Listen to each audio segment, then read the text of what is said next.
நான் இப்படி பண்ண போகிறேன் அப்படி பண்ண போகிறேன்னு மக்கள் நம்புறது கொஞ்சம் நாள் ஆகும். அப்படி இருக்கும்பொழுது இந்த கூட்டணி வியூகங்கள் இந்த பாராளுமன்ற தேர்தலில் எடுபடுமா?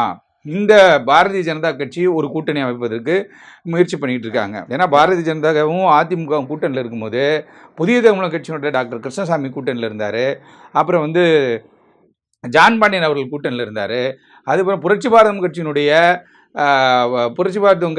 தலைவர் கேவி குப்பம் சட்டமன்ற உறுப்பினர் ஜெகன்மூர்த்தி அவர்கள் அவருடைய கட்சி கூட்டணியில் இருந்துச்சு. இப்போ இவங்களுக்குள்ள இந்த ஒரு மிஸ் அண்டர்ஸ்டாண்டிங் வந்தோடனே புரட்சி பாரதம் கட்சி தனியாக விழுப்புரத்தில் அவங்க ஒரு மாநாடு போட்டு என்ன சொல்கிறாங்க, நாங்கள் எடப்பாடியின் நண்பர்கள் அப்படின்ட்டாங்க.